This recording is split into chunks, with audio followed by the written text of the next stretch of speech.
지난 9월 19일 날 부산 동래구에서 있었던 일입니다. 42살 난 박씨라는 사람이 한 썬팅 전문 집을 자주 방문했어요. 일 도와줄 거 없냐 그러던 찰나에 그날 손님이 한 분이 왔습니다.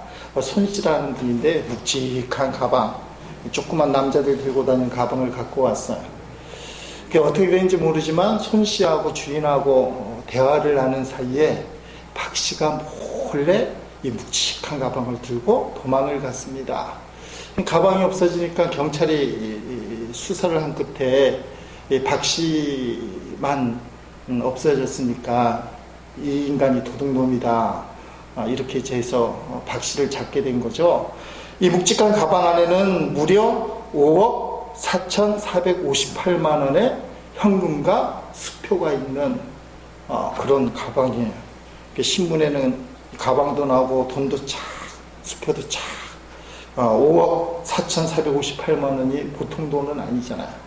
40살 난 이 손씨가 뭘 하는지 모르지만 이 박모씨가 그걸 훔쳤는데 희한하게도 그대로 기장군에 가면 곰내 터널이 있습니다. 그 인근 숲에다가 그대로 버렸어요. 희한하잖아요. 10원 하나도 안 건들고, 10원짜리는 없어요. 수표랑 5만원짜리 건 같은데 궁금하잖아요.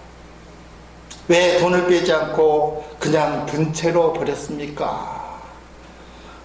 도둑놈 박씨의 대답입니다. 돈이 너무 많아서 겁이 나서 그렇습니다.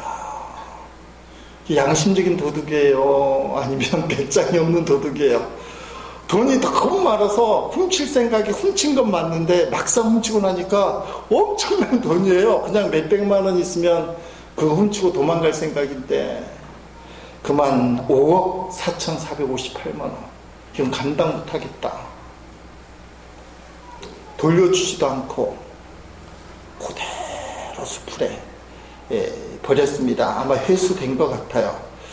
도둑놈도 참 희한하죠. 도둑질을 할 때는 그걸 갖겠다고 했는데 막상 돈이 엄청나니까 건들지도 못하고 버리는, 이게 양심적일까요? 아니면 배짱이 없는 걸까요?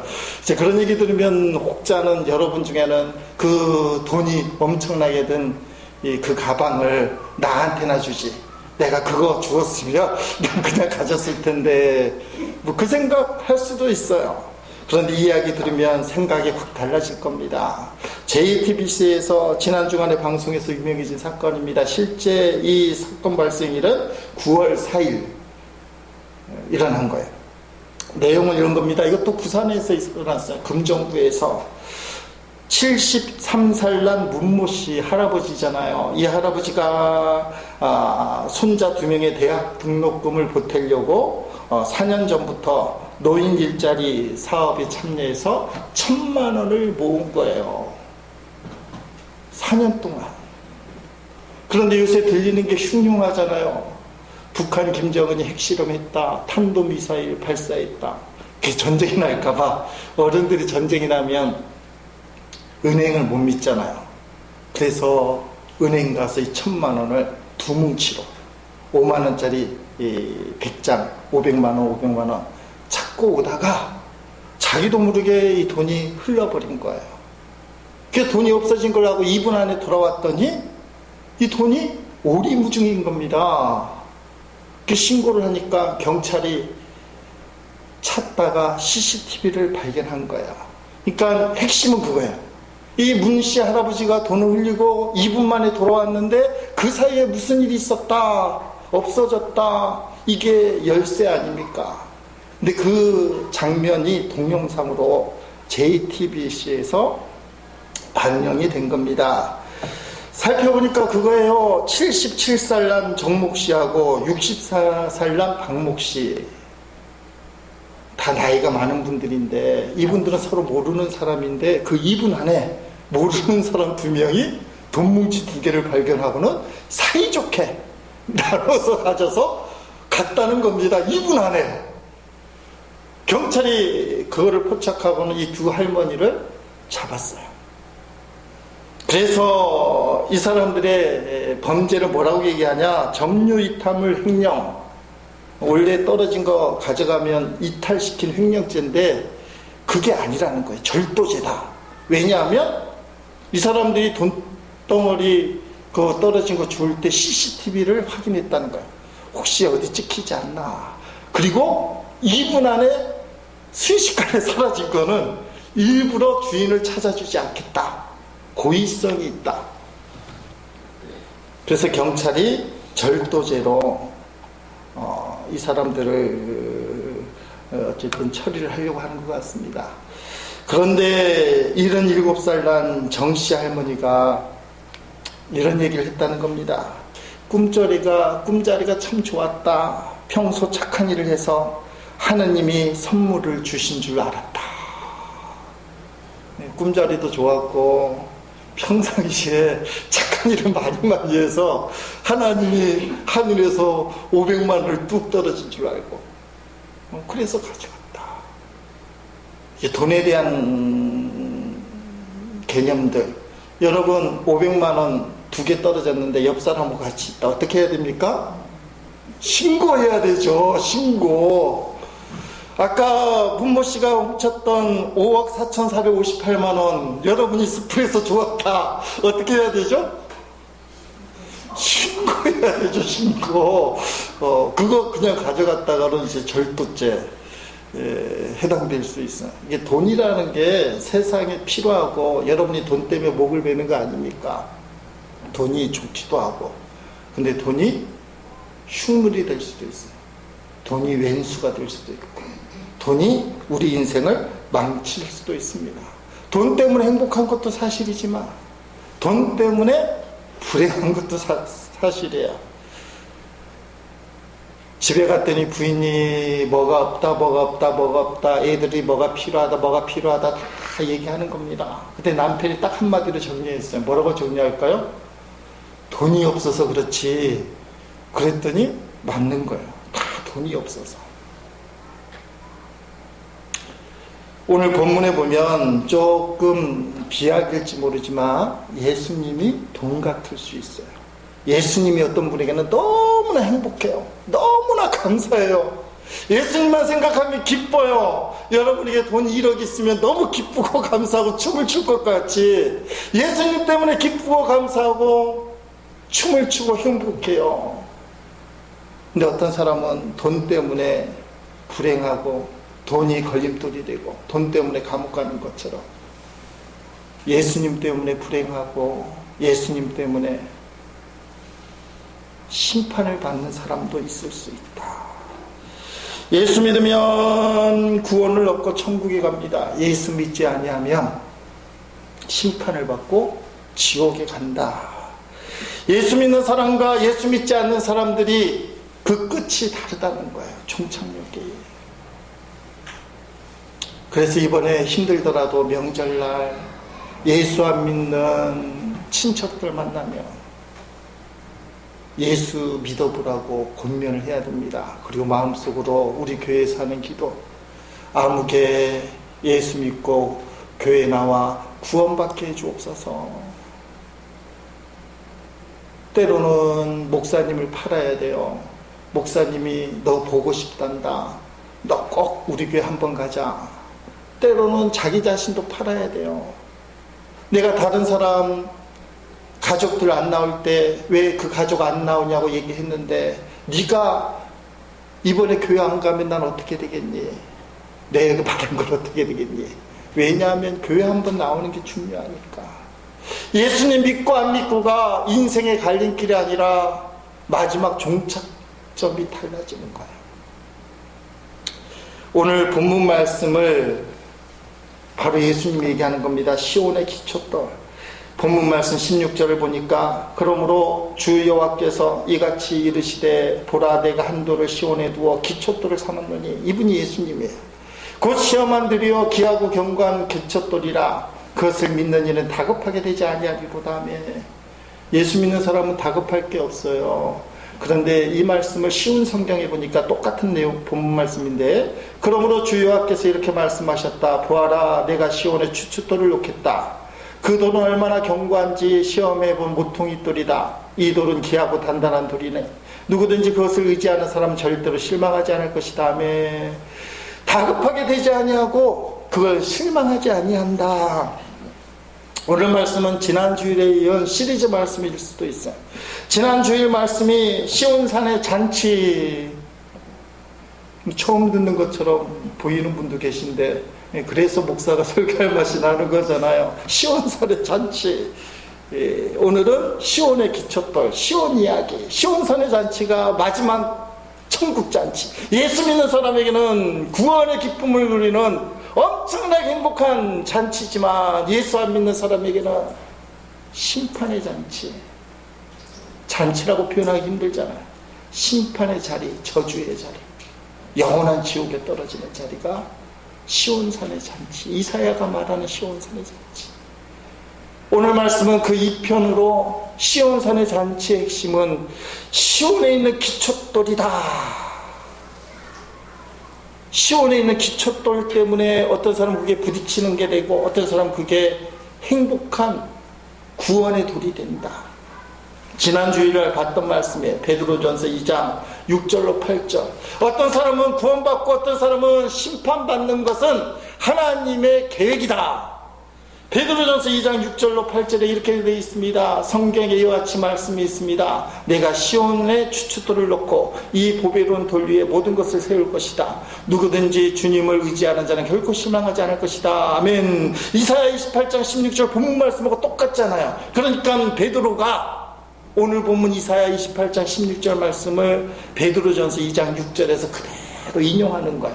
문자가 좀 틀리지만 내용은 똑같아요. 7절, 믿는 자들의 이 돌은 너무나 귀중한 것이지만 저 여러분에게는 예수님 이 시온의 돌 너무 귀중해요. 믿지 않는 자에게 쓸모없는 돌에 불과합니다. 이것은 건축자들이 쓸모없이 버린 돌이 그 집 모퉁이 머릿돌이 되었다래 라는 말씀과 걸려 넘어지게 하는 돌과 바위가 되었다라는 말씀과 같습니다.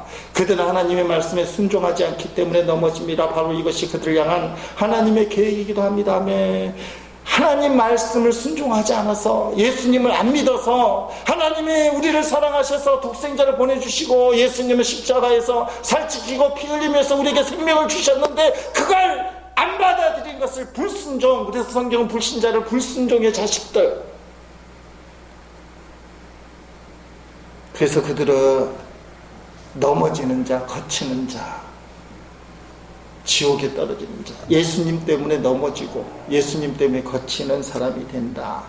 성경에는 예수님을 돌로 많이 표현해. 가장 대표적인 게 반석, 든든한 커다란 바위, 그 다음에 우리가 본 것처럼 기초돌, 추추돌, 모퉁이돌, 머릿돌, 또 산돌 있어요. 산돌. 중요한 두 것을 볼 텐데, 사도행전 4장 11절 12절 보니까 이 예수는 너희 건축자들의 버린 돌로서 집 모퉁이의 머릿돌이 되었느니라면, 이게 머릿돌 중력이겠죠. 모퉁이의 머릿돌. 다른 이로서는 구원을 받을 수 없나니 천하 사람 중에 구원을 받을 만한 다른 이름을 우리에게 주신 일이 없습니다 했더라면, 예수 믿는 것만 구원을 받는다는 거예요. 누가 뭐래도 예수님밖에 구원이 없다. 베드로가 또 이런 얘기를 합니다. 2장 4절에 사람에게 버림바가 되었으나, 예수님을 사람들이 버렸어요. 유대인들이 버렸어요. 로마인들이 버렸어요. 그래서 십자가에 못 박아 죽였어요. 사람들이 버렸으나 하나님께서는 택하심을 입은 보배로운 선돌이신 예수께나, 하나님은 예수님을 산돌, 리빙스톤, 영어로 얘기하면 활석, 살아있는 돌이 되게 하셨다. 죽은 돌이 아니에요. 살아있는 돌. 리빙스톤이라는 것은 실제 인물 아닙니까? 1813년에 영국에서 태어난 19세기 인물이죠. 빅토리아 여왕시대의 가장 위대한 영국의 인물 중에 한 사람이 리빙스턴입니다. 리빙스턴이라는 얘기는 참 많이 나요. 산돌 리빙스턴. 리빙스턴이 살았던 동네에서 어느 날 아프리카 의료 선교를 위해서, 그 사람들 치료 안 받고 많이 죽어가니까 지금도 마찬가지예요. 그 헌금을 하는 시간이었다고 합니다. 근데 조그만 리빙스턴이 아마 헌금을 쟁반 같은데 그때는 했나 봐요. 헌금 받는 쟁반을 바닥에 놓아달라고 부탁을 하더니 리빙스턴이 거기 폴짝 올라타는 거예요. 그 사람들이 이게 무례하다고 격노하는 거 아닙니까? 예배 시간에 헌금 시간인데 지금 말씀이 선포되고 거룩하게 결단하는 그 귀중한 시간에 갑자기 꼬마애가 쟁반 헌금 하무에 올라타니까 사람들이 가만히 있겠어. 저런 놈이 있나?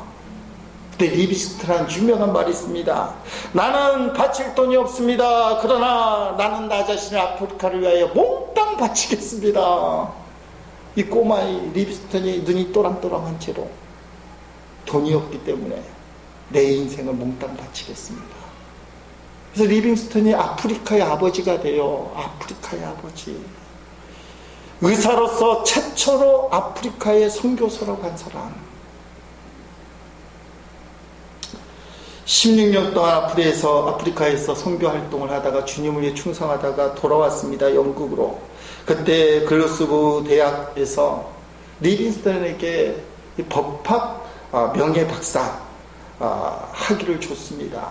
비기 수여를 하게 되니까 그것을 허락하고 감사하는 연설을 하게 되는데 그때 이런 얘기를 합니다.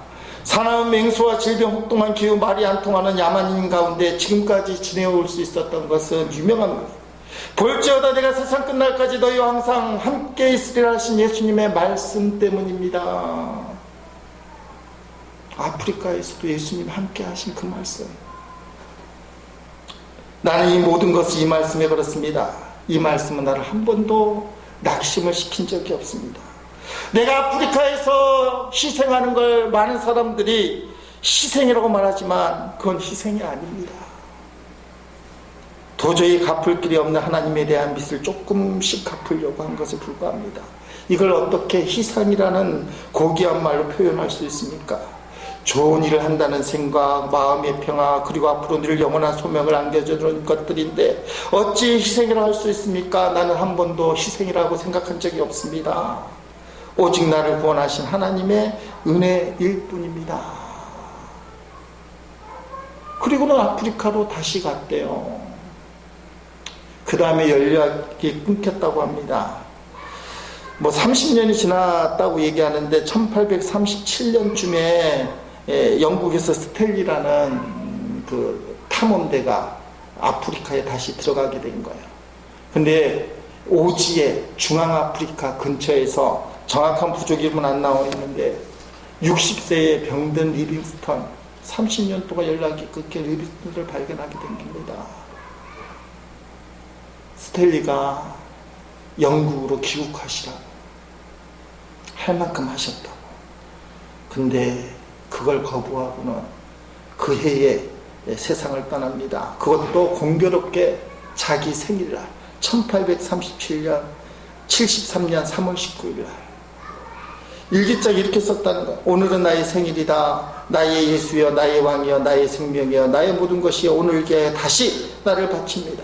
자비하신 아버지, 나를 받아주소서. 하나님께서는 독생자를 나에게 주셨는데 이 못난 것 아무것도 아니지만 몽땅 바치오니 받아 사용해 주옵소서 하며, 제가 인용한 이 내용이 몽땅자가 많아요. 몽땅 바칩니다. 다시 60세나 리빙스턴이 다시 한번 바친다. 근데 이날 그가 소천했어요. 죽었어요. 무릎 꿇고 기도하는 자세로 죽었다고 되어 있습니다. 이 사람에게는 다른 말이 필요 없다. 그는 하나님의 사랑에 응답하여 살고 응답하여 죽었다.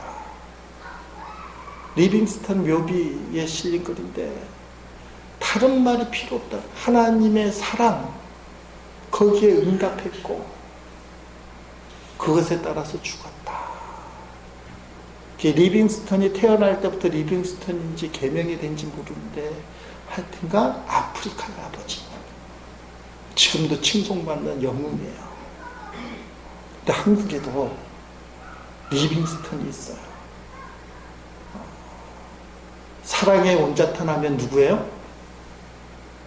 손양훈 목사님. 우리 집사람은 잘 아는데 여수외양원 때문에 손양훈 목사님. 일제시대 때 신사참배를 거부해서 옥고를 치른 분.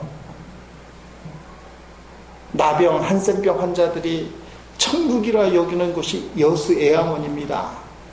거기에 손양원 목사님이 나병 환자들의 상처에서 피고름을 입으로 빨아서 치료해 주셨다는 거예요. 왜 그런지 모르지만 손도 대기 힘든 나병 환자 그 상처에 입을 대시고 그 고름을 빨아내시고 그 손으로 나병 환자들을 다듬어 주시고 만져주시고 터치하고 치료해 주시고, 그래서 나병 환자들에게 천국은 여수의 양원. 6.25 동란 때는 동인이 동신이 두 아들을 처형한 그 원수를 양아들로 삼아주신 분. 제가 이거 연구하다가 놀랬어요. 연구하다가 평에서 찾아보다가 원래 손양원 목사님 이름이 손연준이었다고 합니다. 그런데 애양원에 가서 목회를 하니까 이름을 뭘로 바꿨다고요? 손양원. 애양원에 양원을 따서 손씨니까 손양원. 우리 집사람이 이렇게 얘기하니까 옛날에는 믿음이 뜨거웠던 분들, 믿음이 확고했던 분들 많았다고. 목사가 이름을 바꾼 거예요. 김해제일교회에서 목회를 하니까 제 이름을 김제일. 손양원 목사님이 그렇게 보고요. 애양원에서 김제일. 제 이름을 못 바꾸니까 우리 집사람한테 우리 강아지 이름을 아롱이 하지 말고 제일로 바꿀까? 했더니 그 이사가서 여태까지 15년 동안 아롱아 부르다가 이제 제일아 부르기. 옛날 우리 선배들은 교회 때문에 자기 이름을 바꾼 선배라는 걸 알았어요. 손양원 목사님 애양원 교회에서 목회를 하셨다. 이게 좀 비슷하기도 했는데 알고 보니까 인생의 결단.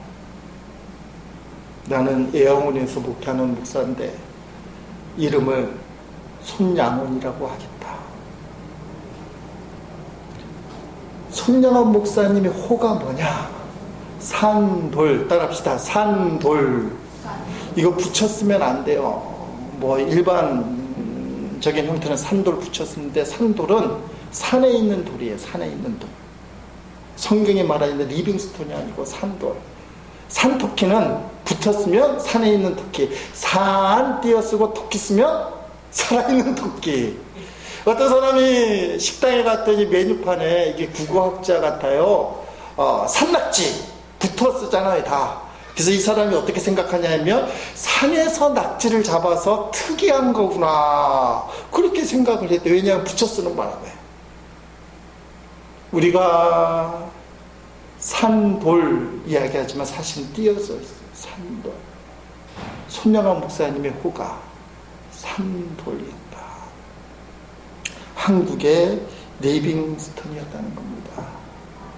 예수님 믿는 사람은 자기만 살 뿐만 아니라 산돌 속에 뭐가 있어요? 남을 살리는 거예요. 실제로 리빙스턴이 아프리카에 가서 목숨을 걸고 복음을 전하고 영혼을 구원했어요.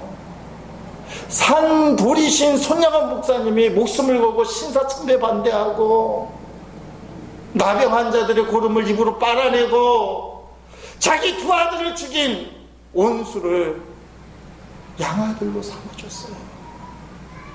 이게 산돌의 역량이에요. 산돌. 시온의 돌, 산돌. 산돌을 믿는 사람, 예수를 믿는 사람. 시온산의 돌을 믿는 사람들이 어떻게 살아야 되는지를 보여주는. 산돌을 믿어도 인생이 고난이 생깁니다. 다윗이 시편 40편 2절에 이런 말을 합니다. 나를 기가 막힐 웅덩이와 수렁에서 끌어올리시고 내 발을 반석 산돌 위에 두사 내 걸음을 견고하게 하셨도다 하며, 믿음 좋은 다윗도 기가 막힐 웅덩이와 수렁에 빠질 수밖에 없었다는 거예요.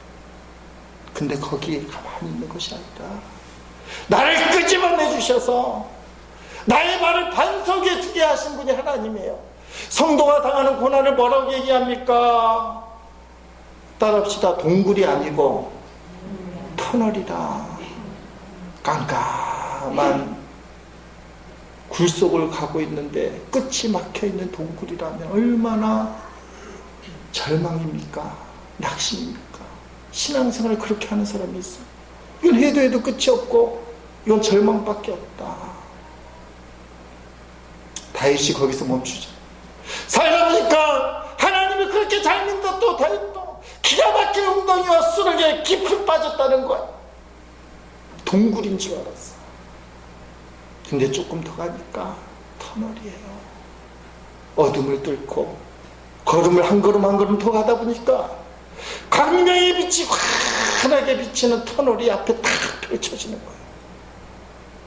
그래서 나의 걸음을 반석에 두시고 나의 인생을 시온의 돌에 두었다. 산돌에 두었다. 다윗의 고백이 뭡니까?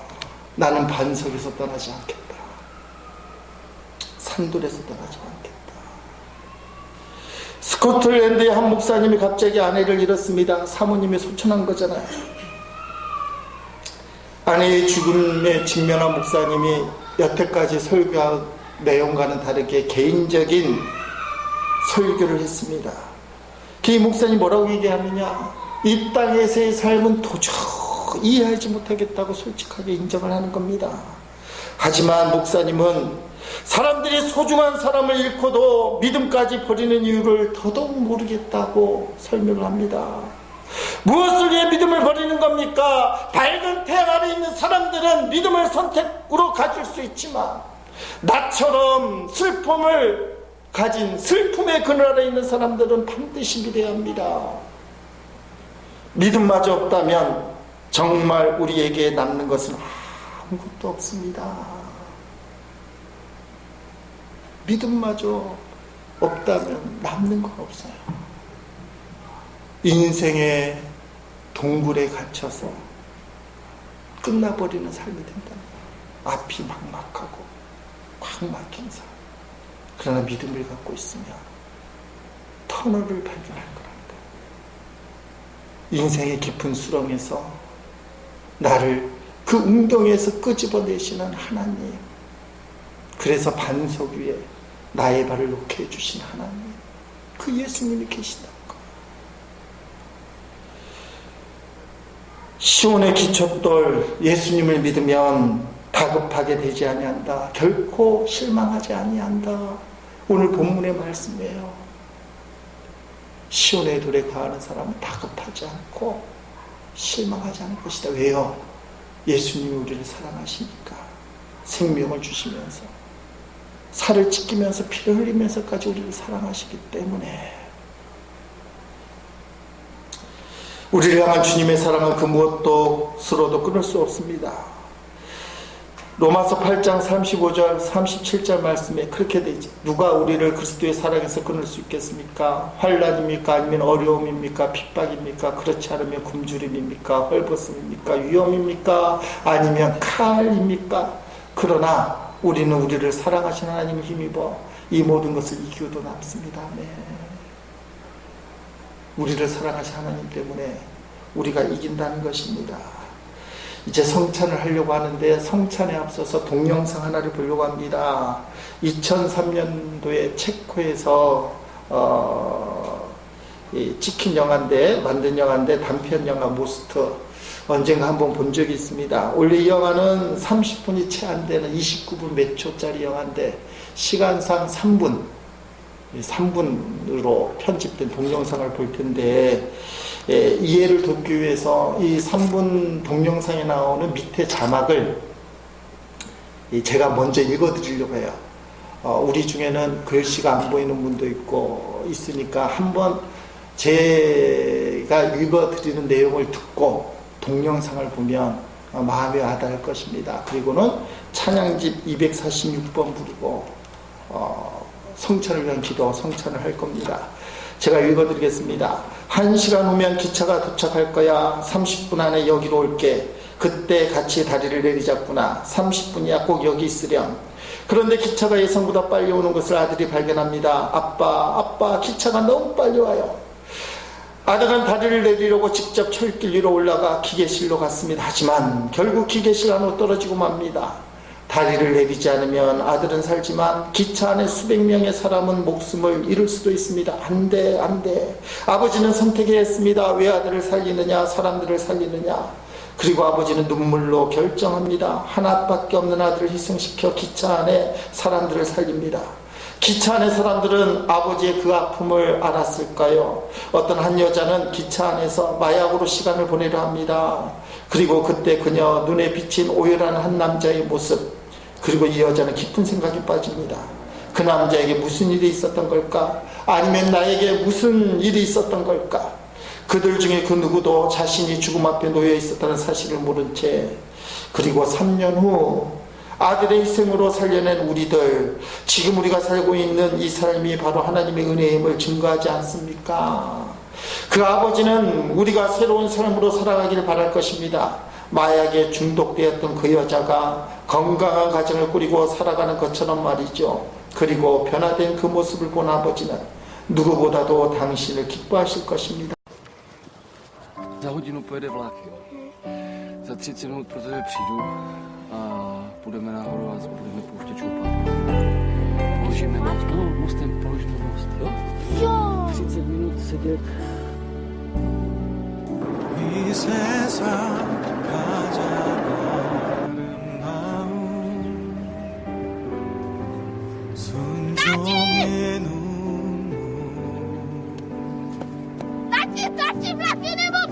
온 세상 다시 빛나게 한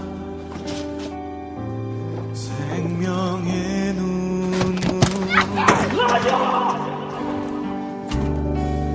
그가 이 땅에 오신 이유 죽어야 살게